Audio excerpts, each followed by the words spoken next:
The camera opens on chaos wrapped in beauty.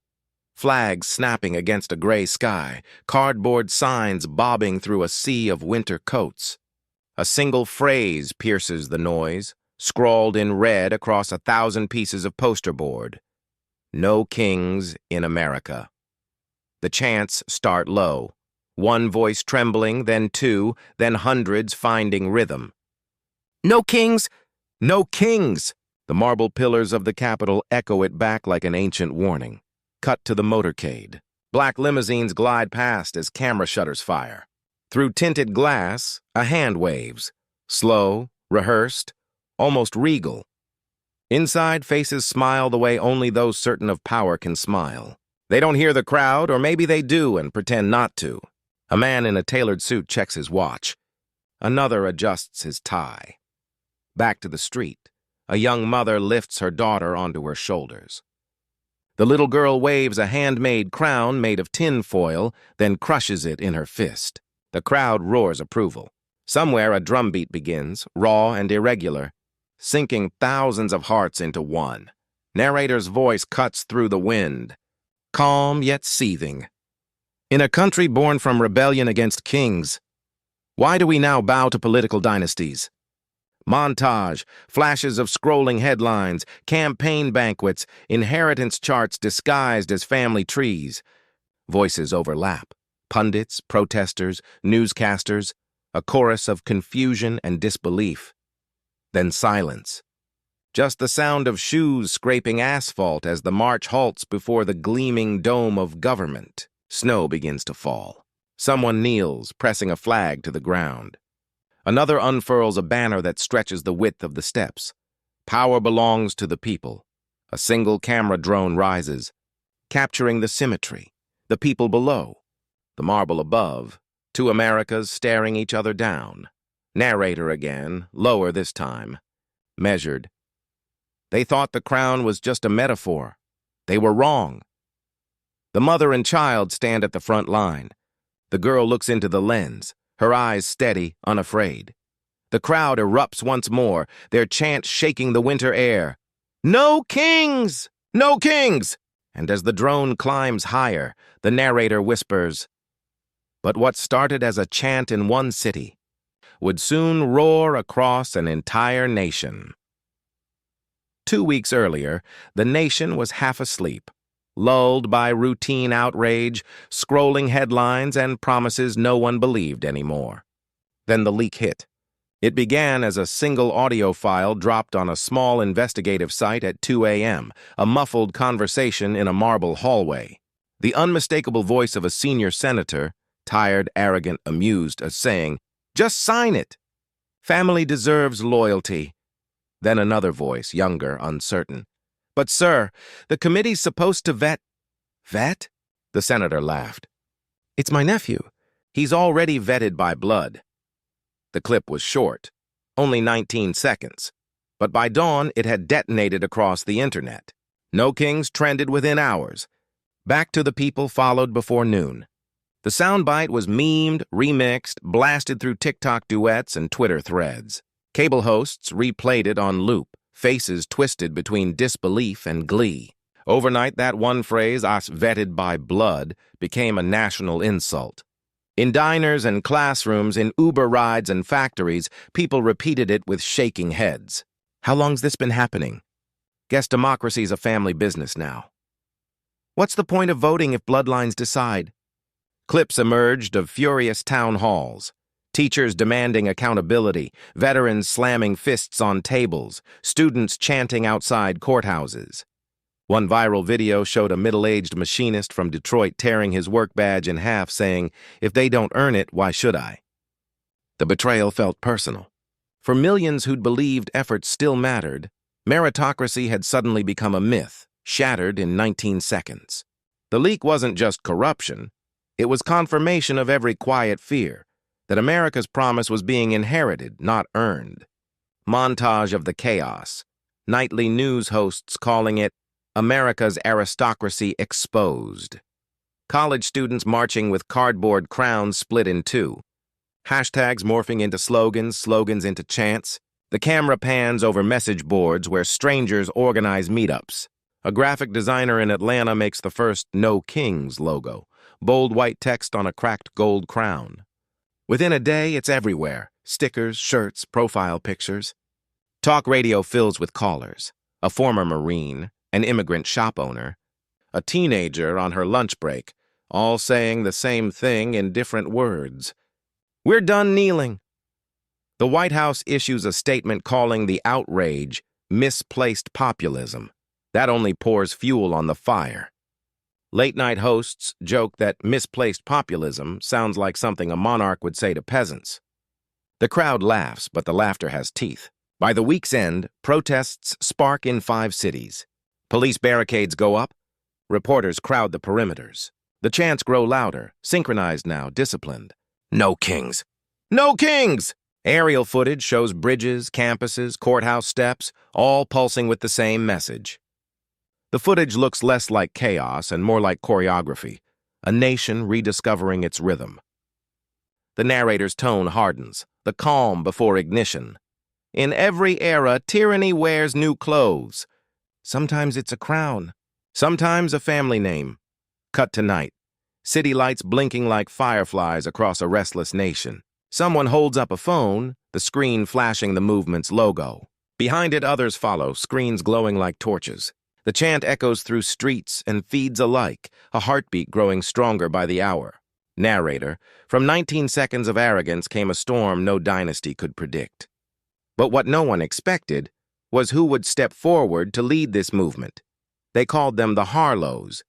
Though inside D.C., the whispers were more reverent. The House. 3 generations of Harlows had moved through the corridors of American power like they were born with the blueprints in hand. Their portraits hung in every federal wing they'd ever touched. Senators, secretaries, ambassadors. Even their scandals felt choreographed, rehearsed like royal theater. It started with Elias Harlow Sr., the war hero turned senator in the 1960s, who famously declared, "America needs fewer talkers and more bloodlines of duty." That single phrase became the family creed. His son, Richard Harlow, inherited the seat like a throne, charming on camera, ruthless behind closed doors. The current heir, Senator Marcus Harlow, now sits in his father's old chair, smirking through televised hearings as if every question were beneath him. Inside their estate on the Potomac, a mansion locals call the Embassy for its flag-top towers, the Harlows operate more like a dynasty than a family. Dinner conversations double as strategy sessions. Staffers stand by the walls, silent, taking notes as if scripture were being dictated. Marcus Harlow's voice dominates those dinners. The public doesn't want reform, he says, slicing into his steak. They want reassurance, the illusion of control. His sister, a lobbyist for a multinational conglomerate, laughs. You make it sound so poetic, Mark. You should write speeches for your enemies. They toast to longevity, not service. Legacy, not accountability. To them, governance is a family enterprise, predictable, controllable, and self-replicating. Leaked emails later paint the portrait more vividly. Subject line, lineage matters. Marcus to his aide. Stop entertaining those outsider candidates. If we start treating politics like an open audition, we lose control of the cast. Another thread. People are emotional livestock. Feed them security, not choice. For years, the Harlow's connections stretched like vines through every institution. A cousin on the Judiciary Committee, a brother-in-law heading a defense contractor, an in-law producing cable news coverage that never strayed too close. Donor networks, old money, and quiet debts kept everything in orbit. To the public, they were the polished face of patriotism. To insiders, they were untouchable. A journalist once asked Marcus in an off-camera interview whether dynastic politics violated the spirit of democracy. He smiled faintly, leaning back. "Spirit?" he repeated. "Spirit doesn't draft legislation." The crew laughed nervously. The footage never aired. Their arrogance wasn't loud. It was baked into posture, into the calm certainty that rules existed for everyone else. They'd weathered scandals before, insider trading, nepotism, secret deals. Each time, the press lost interest, donors stayed loyal, and the machine reset itself. But this time the machine groaned. When the vetted by blood audio surfaced, the Harlow inner circle treated it as an inconvenience, not an existential threat. "It'll blow over," Marcus said during a call with his communications chief. America forgets faster than it forgives. Yet this time America didn't forget. His aide, uneasy, warned him about the growing protests. "Sir, the hashtag's everywhere. It's not just online. People are organizing." Marcus smirked. "Let them scream. It'll make for better optics when we calm them down." Days later, leaked footage from a private fundraiser made things worse. In it, Marcus joked to a crowd of donors, "They say no kings? Then why do they beg us to rule them better?" Champagne glasses clinked. Laughter filled the ballroom. That clip hit the internet like napalm. For the first time, the dynasty wobbled. Poll numbers slipped. Late-night hosts mocked the Senator of Thrones. Even establishment anchors began to hesitate before defending him. Behind the estate's glass walls, panic was disguised as decorum. Press releases were drafted and shredded, then rewritten. PR advisors whispered about empathy training. Donors asked if the family name was still worth attaching their checks to. Before Leah Morales became a symbol, she was just a teacher grading essays in the soft yellow light of an overworked lamp. Her classroom in Dayton, Ohio, smelled faintly of old chalk and hope, the kind that clings to walls long after the bell rings. She taught civics to high school juniors, trying to convince them that democracy wasn't a myth, that their vote still mattered, that history hadn't already been written by the powerful. But lately, even her best students had stopped pretending. They stared blankly at the news headlines on the projector. They rolled their eyes when she mentioned public service. One afternoon, after the vetted by blood scandal broke, a boy in the back muttered, "Why bother voting if it's all family business?" The class laughed. Leah didn't. She just stood there, the words echoing like a small explosion in her chest. That night, she couldn't sleep. She flipped through her lesson plans, through pages about the founders, the Constitution, the right to representation, all the things she'd believed were sacred. She saw the dates and signatures, the ink of revolutions long past, and realized that none of it mattered if people no longer believed. Her parents had crossed 2 borders for that belief. Her father drove trucks for 30 years. Her mother cleaned offices long after midnight. They never missed an election even when they barely had gas money to get to the polling station. "In this country," her father always said, "no one is born above you." Leah had believed that. Until now. The next morning, she stood before her mirror, dark circles beneath her eyes, and whispered, "If the kids don't believe in the system, maybe it's time to fix the system." By Friday, she had written a speech, 4 pages, handwritten in her old spiral notebook.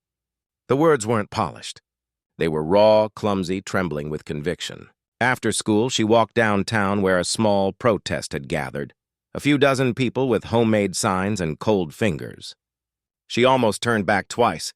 Then she saw a student in the crowd, the same boy who'd said democracy was dead, holding a sign that read, "No, we're no kings." Leah swallowed her fear and stepped forward. Someone handed her a megaphone. Her hands shook so badly she nearly dropped it. The noise of the crowd softened as she climbed a small fountain ledge, her heart beating louder than the chants. She took a deep breath and began. "My name is Leah Morales," she said, her voice breaking slightly. "I'm a teacher, and I'm tired of watching my students lose faith in a system our parents fought to join." The wind caught her hair. The crowd quieted. "In 1776, we fired a king. We said never again. And yet here we are, watching crowns return, not of gold, but of power, money, and bloodlines. We fired one king in 1776. We won't hire another in 2025. The final line hung in the air like thunder. The crowd froze, then erupted. Someone filmed it. Someone else live-streamed it. Within minutes, the clip was online. Within hours, it was on every platform. By the next morning, Leah's face was everywhere. In headlines, in memes, in the stitched TikToks of strangers calling her the teacher who spoke for us all. 40 million views in 48 hours. Hashtags exploded again. Teacher of the people, no kings, Morales movement. Reporters camped outside her apartment complex. Her voicemail filled with interview requests and threats alike. The local paper ran a story titled, "One Voice, One Line, One Revolution." Leah didn't know how to react. She was still grading essays between phone calls, still packing her lunch in Tupperware, still walking into class every morning pretending life hadn't changed. But her students looked at her differently now, with the kind of reverence reserved for history books. When a reporter asked her what she wanted from the protests, Leah answered simply, "I want my students to believe again. I want my country to remember who it is." Her humility disarmed people. She wasn't a politician or an influencer. She wasn't angling for a seat or a book deal. She was, quite literally, the voice of the people, ordinary, honest, and impossibly brave.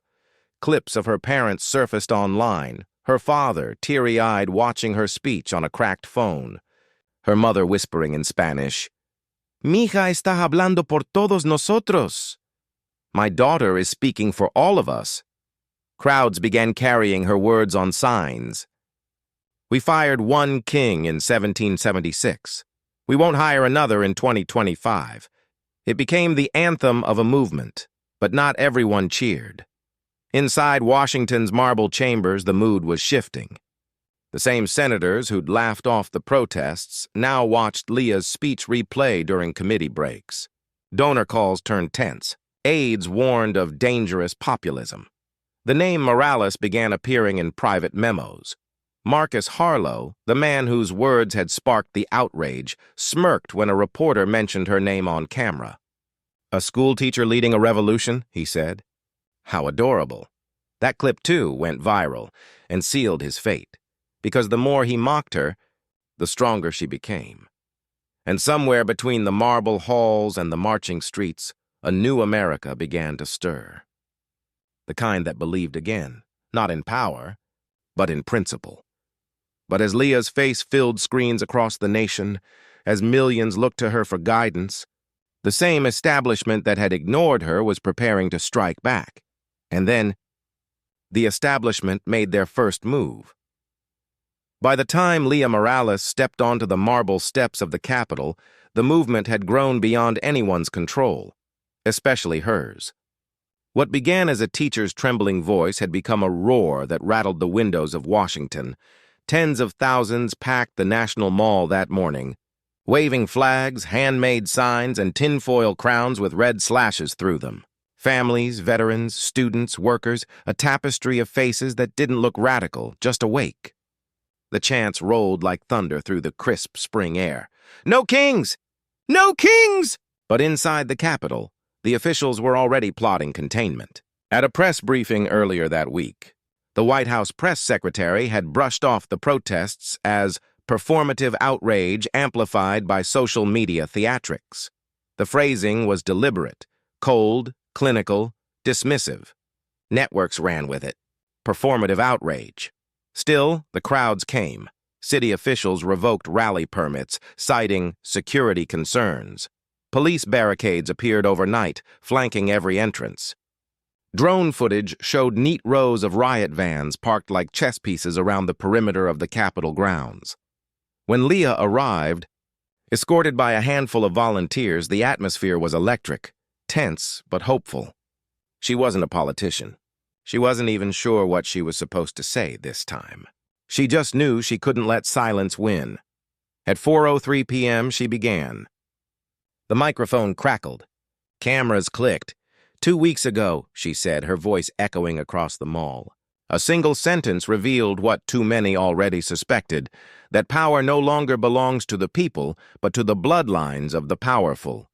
But the sound cut out. Every speaker, every screen, dead. The crowd murmured in confusion. A hum of panic rippled outward. Someone shouted that the generator had failed. Others said the feed was hacked. Leah tried again, tapping the mic, her voice rising, but nothing carried beyond the first rows. The silence was unnatural, heavy, deliberate. Then, from somewhere deep in the crowd, a light flickered. A phone flashlight. Then another. And another. Within seconds, the entire mall was a sea of small white flames, glowing like stars fallen to earth. The chant started softly, almost uncertain. "No kings!" Then louder. "No kings." Soon the air shook with it.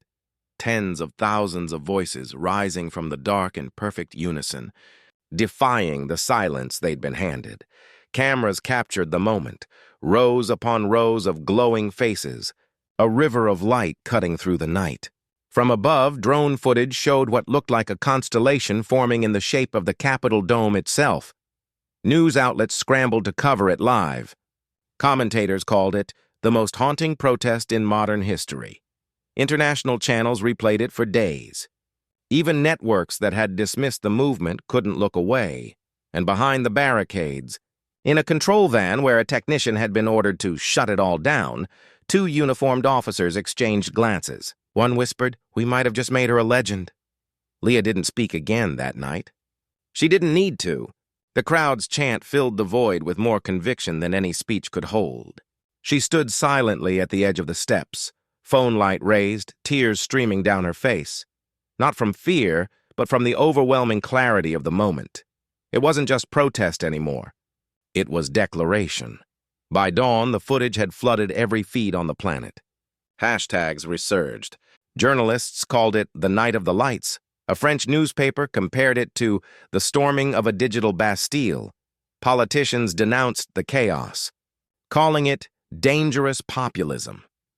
Yet even their statements were drowned out by the footage looping endlessly online, a glowing nation chanting into darkness.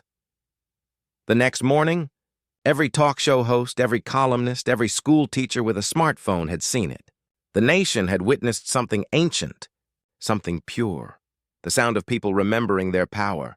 The government's silence, meant to suffocate the message, had done the opposite. Narrator. The message was supposed to die that night. But it didn't. The morning of the march began with the sound of drums. Low, steady, defiant, echoing through the streets of Washington like the pulse of a living city refusing to kneel. By sunrise, D.C. was unrecognizable. Tens of thousands poured in from every direction, from train stations, highways, subways, all converging on the Capitol. Some carried flags, others signs, but most wore the same handmade symbol, cardboard crowns slashed through with red paint. The air shimmered with movement. From above, it looked like a tide, endless waves of people flooding the avenues, glittering with the faint metallic hue of their crowns. It wasn't just a protest anymore. It was a statement of identity. Teachers, factory workers, veterans, students, immigrants draped in American flags. A generation that had been told to be quiet had decided instead to roar. Leah Morales stood near the base of the Lincoln Memorial, phone in hand, watching the crowds grow until faces blurred into color. A volunteer handed her a megaphone, and for a moment she just stared at it, remembering that first rally, the trembling hands, the doubt. Not today. Today her voice belonged to millions. Across town, in a marble estate known among insiders as the House of Power, the patriarch of the dynasty, Senator Richard Alden III, sat before a row of cameras. 3 generations of his family had ruled the political landscape like inherited royalty, and today he intended to reclaim control. The press conference was choreographed down to the syllable. Lighting, teleprompter, an audience of loyal donors pretending to ask tough questions. He straightened his cufflinks, smiled thinly, and spoke with the assurance of a man who'd never once been told no. "Let's be clear," Alden began, voice dripping with condescension. "These so-called protests are not expressions of democracy. They're the tantrums of the misinformed, people who benefit from this system yet call it tyranny. Frankly, it's insulting. America doesn't need mobs. It needs maturity." He paused, looked straight into the camera. "And if they think they can intimidate leadership through chaos, they're mistaken. We're not running a kingdom of peasants." The room went still. Reporters exchanged glances. Even his staff froze. But Alden smirked as though daring them to challenge him. Within minutes, the clip exploded across the internet. The words, "kingdom of peasants," trended worldwide. Screens lit up in cafes, dorms, airports, the same phrase repeated again and again. Did he just call Americans peasants? Hashtags reignited. No King surged back to the top of every feed. The movement, once a spark, had become a wildfire. By noon, every news outlet had cut to live coverage of the march. Helicopter shots showed the National Mall overflowing, the reflecting pool glimmering like a mirror reflecting the will of the people. In the crowd, chants morphed into rhythm, then into anthem. Someone projected Alden's quote onto a giant white sheet. "Kingdom of Peasants, Richard Alden III." The words were crossed out in crimson paint. Leah, standing before a sea of faces, felt the microphone tremble in her hand as the crowd chanted her name. She wasn't ready. She was never ready. But she understood what this moment meant. This was history's hinge, swinging before her eyes. The crowd quieted as she stepped forward. Cameras zoomed in. The wind tugged at her scarf. She spoke simply, her voice steady and fierce. "We don't kneel to bloodlines. We stand for ballots." The pause afterward felt eternal, and then the roar came, deafening, waves of sound crashing across the mall, echoing against the monuments. The helicopter cameras caught it. Tens of thousands of fists raised, cardboard crowns ripped and thrown into the air like confetti of rebellion. The chant built again, bigger this time. "Ballots, not bloodlines! Ballots, not bloodlines!" Across the city, inside the Alden mansion, the patriarch watched in stunned disbelief. His advisors shouted over one another, some urging him to apologize immediately, others warning it would show weakness. His wife stood silently by the window, staring out at the horizon where plumes of dust rose from the marching crowds. "This is spiraling," one aide hissed. "We underestimated her reach. She's got half the country chanting her name." Alden slammed his hand on the table. "She's a teacher," he snapped. "She's nothing," but his voice cracked on the last word. He could see it now. The symbolism, the headlines already writing themselves. The dynasty mocked as monarchy. The daughter of immigrants framed as America's conscience. It was the perfect storm, and he was standing in its eye. Back at the mall, journalists pressed forward, microphones raised toward Leah. She was hoarse but relentless, answering between chants. "What do you say to Senator Alden's remarks?" one shouted. Leah smiled faintly. "He called us peasants, but he forgets who built this country. The farmers, the workers, the teachers, the dreamers, the very people he just insulted." She pointed toward the Capitol dome gleaming in the distance.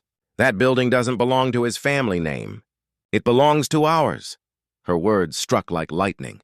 Within minutes, they were clipped, subtitled, and shared. Late-night hosts replayed them in awe. Commentators called it the quote of a generation. From the air, the city looked transformed. Streets packed shoulder to shoulder, every rooftop brimming with people waving lights and signs. Aerial footage broadcast live across the world, the chant still pounding, "No kings! No kings! No kings!" Inside the Alden mansion, the patriarch sat slumped in his chair as the television showed his own words dissolving under the weight of the crowd's defiance. An aide whispered urgently, "Sir, we have to respond." "The White House is preparing a statement." Alden rubbed his temples, eyes hollow. "The White House?" he muttered. "Why?" The aide hesitated, then replied quietly, "Because they think it's no longer about you." Outside, the night descended over Washington, but the chants didn't fade. Candlelight flickered across the steps of the Lincoln Memorial, casting shadows of people holding hands, holding signs, holding hope. Narrator's voice, calm yet charged. The dynasty had ruled for 3 generations, but in a single afternoon their empire met its reflection and saw the people staring back. Helicopter lights swept over the sea of faces, reflecting off the torn crowns scattered across the ground. The sound of the chant rolled upward like thunder breaking a storm. And as Leah stood among them, hair tousled, face streaked with sweat and light, she whispered to the camera, almost to herself, "This isn't rebellion. This is remembering." The camera pulled back. The mall glowing with light, the Capitol shining in the distance like a witness to its own trial. Narrator. By nightfall, the White House itself would respond. It began as a tremor in one city. By morning, it was an earthquake that shook the entire nation. Every major network opened with the same clip. Leah Morales on the steps of the Lincoln Memorial, her voice steady over the chant of thousands. We don't kneel to bloodlines. We stand for ballots. That line, once shouted into a cheap megaphone, now echoed through the marble corridors of every newsroom in America. Anchors tried to maintain neutrality, but their eyes betrayed them, that faint glimmer of awe as they replayed the footage for the 100th time. Producers whispered off camera, trying to decide whether this was activism or history. It didn't matter. The story had escaped them. Cable news panels argued over definitions of democracy and populism. Political strategists demanded context. But outside the bubble, no one cared about framing. They cared about feeling. The words had struck something deep, something ancestral, buried beneath generations of political fatigue. On TikTok, the speech was remixed into music videos, lip-synced by teenagers in high schools from Seattle to Savannah. One clip showed a veteran in uniform mouthing Leah's line, saluting the camera as the words, "Ballots, not bloodlines," flashed in bold white text. Within 24 hours, it had 60 million views. Celebrities joined in. Actors, athletes, musicians, all wearing paper crowns torn in half. A-listers posted videos saying, "No kings in America," before tossing their crowns into the camera. The movement wasn't political anymore. It was cultural. Late-night hosts turned the senator's peasant's remark into comedic gold. A viral skit featured an actor playing the dynasty patriarch sipping tea on a golden throne as assistants fanned him with campaign flyers. The audience roared. But behind the laughter, something serious was shifting. Pollsters were the first to quantify it. One morning, the numbers hit every front page. 72% of Americans say dynasties have no place in democracy. That statistic traveled faster than any speech. It was data-turned-declaration, proof that the country, for one rare moment, agreed on something. Meanwhile, in towns far from Washington, something remarkable unfolded.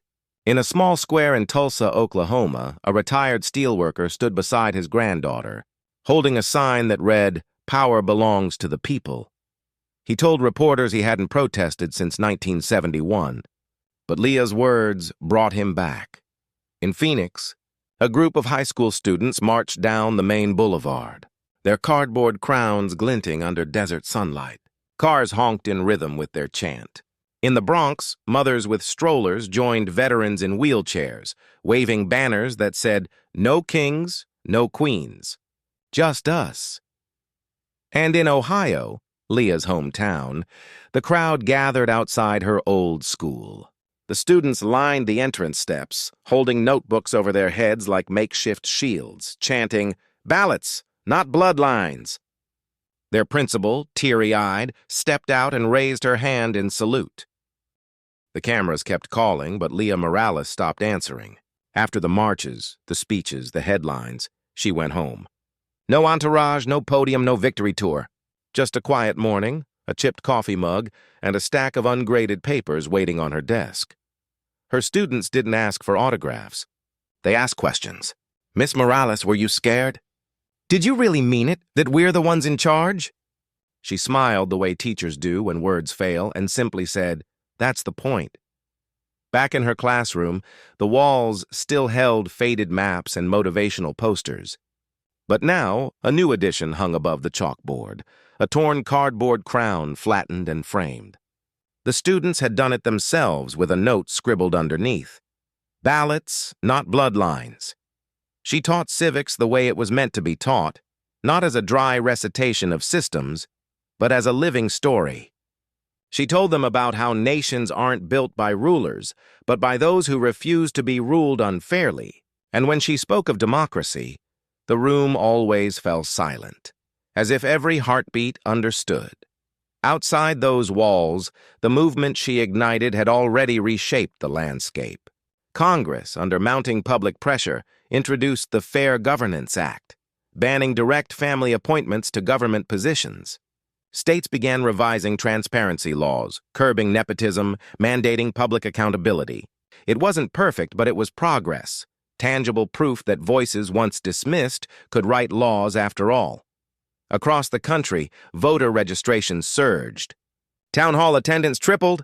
High school students formed civic clubs. Communities that hadn't spoken in years began talking again about representation, fairness, and the meaning of power. For the first time in a generation, Americans weren't just arguing about politics. They were participating in it. Narrator's voice. She didn't seek power.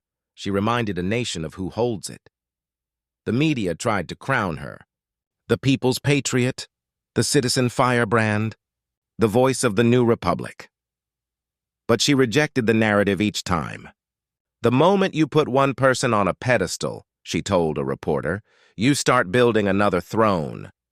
Leah's refusal only made her legend grow, not because she wanted it, but because she didn't.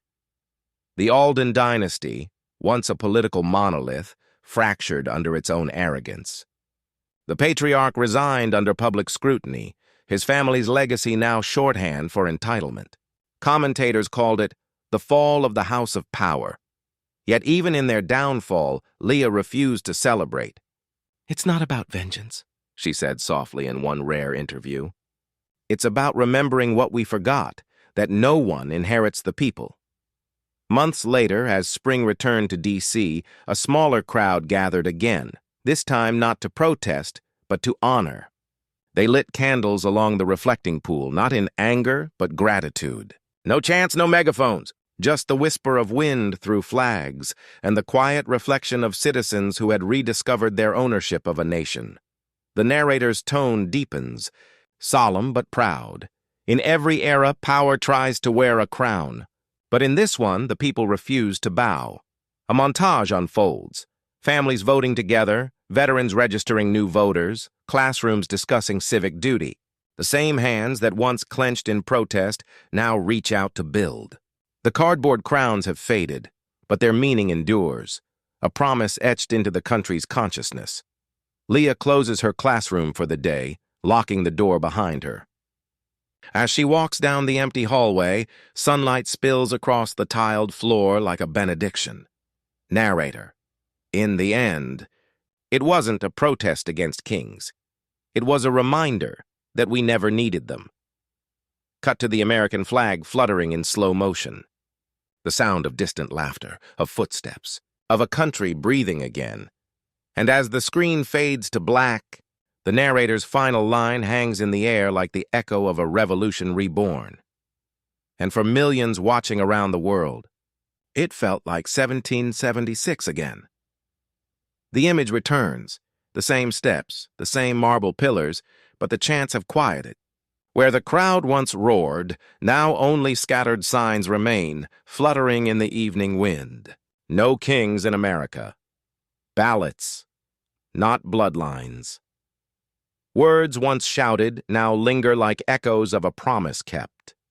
The camera drifts upward, capturing the golden light fading across the Capitol dome.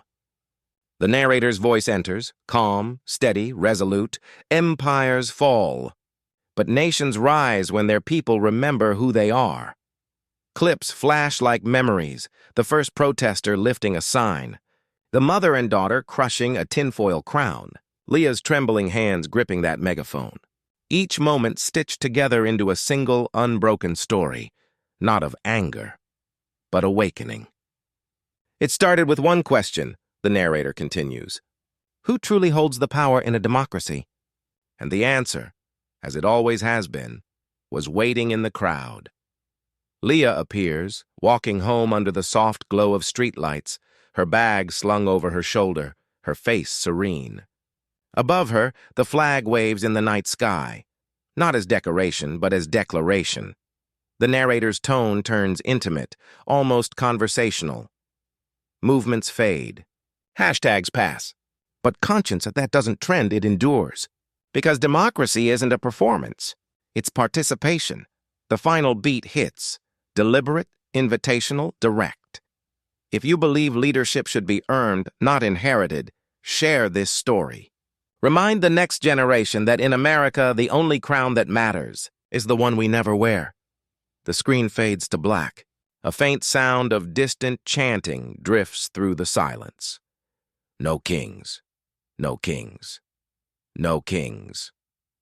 Then, One final image, the flag rippling against the night, resilient as the people beneath it.